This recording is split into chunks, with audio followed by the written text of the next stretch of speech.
آج کے زمانے میں یہ بات پورے زور سے کہی جاتی ہے کہ جب آپ نے راز بتا دیا تو پھر وہ راز نہیں رہا، اور واقعتاً آج ایسے ہی ہے، لیکن ماضی میں ایسا نہیں ہوتا تھا۔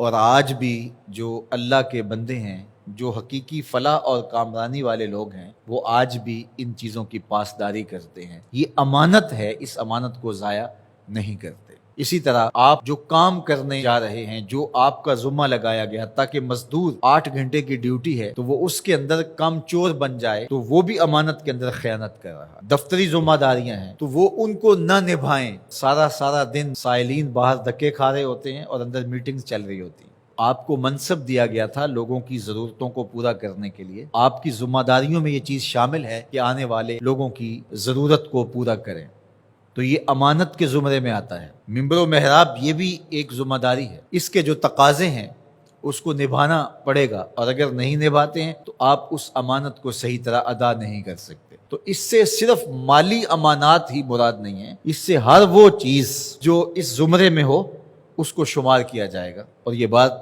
اچھی طرح ذہن میں رکھی جائے کہ امانتیں سپرد ہی ان کو کرنی چاہیے کہ جو امانتوں کو ادا کرنے کی اہلیت رکھتے ہیں۔ ان لوگوں کو معاملات سپرد کر دیے جائیں جو ان معاملات کو نبھانے کی اہلیت ہی نہیں رکھتے، تو پھر نتیجہ کیا ہوگا کہ وہ نبھانا چاہیں گے بھی تو نہیں نبھا سکیں گے۔ ایک تو ہیں ہی نا اہل، اور پھر اوپر سے خائن بھی ہوں، کم چور بھی ہوں، تو پھر کیا نتیجہ نکلے گا؟ لیکن اگر خائن اور کم چور نہ ہو، نا اہل ہوں، ڈرائیونگ سیٹ کے اوپر آپ اس کو بٹھا دیں جو ڈرائیونگ دی جانتا ہے اور وہ بہت مخلص ہے، تہجد گزار ہے، شب زندہ دار ہے، تو اس کی شب زندہ داریاں، اس کی تہجد گزاریاں، اس کا صائم الدہر ہونا، اس کا قائم اللیل ہونا، کیا گاڑی کو کھڈے میں گرنے سے بچا لے گا؟ تو وہاں بٹھانا اس کو چاہیے جو کہ اس منصب کے تقاضوں کو پورا کرنے کی اہلیت رکھتا ہو۔ جو اہلیت نہیں رکھتے ہیں ان کے ذمے آپ کوئی کام لگا دیں گے تو اس کا نتیجہ یہی ہوگا کہ وہ کام صحیح ہونے کی بجائے الٹا خراب ہوگا۔ اللہ کے محبوب علیہ السلام نے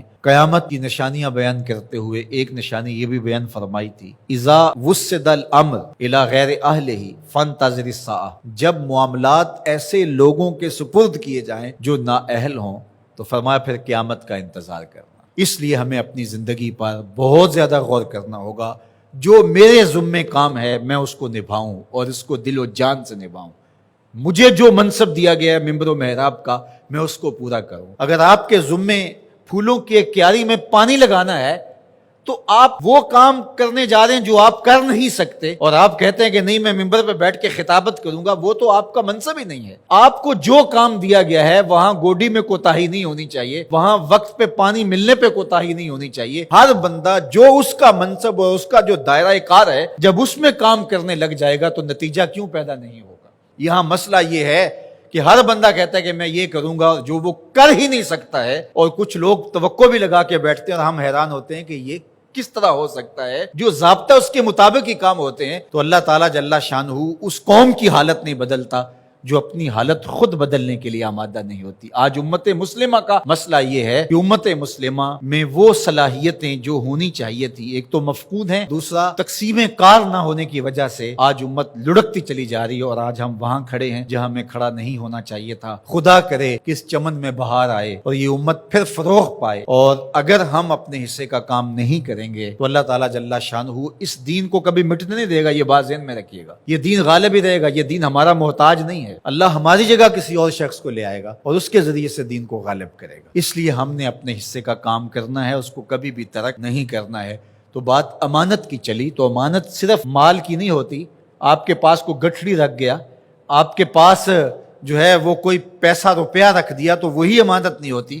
آپ کی صلاحیتیں بھی امانت ہیں، اور آپ کا منصب بھی امانت ہے۔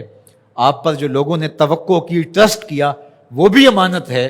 اور آپ سے کسی نے گفتگو کی، گھر کی بات شیئر کی، آپ کو پیر سمجھ کے، مرشد سمجھ کے، بڑا سمجھ کے، محلے کا بڑا سمجھ کے، تو وہ بھی امانت ہے۔ تو اللہ تعالیٰ جل شانہ نے یہاں دو چیزیں خاص طور پہ بیان فرمائی، امانت اور عہد کے اندر جو وعدہ کر دیا ہے اس کے اندر خیانت نہ کی جائے۔ یہ دو چیزیں اگر نہیں ہیں تو پھر دین ہی نہیں ہے۔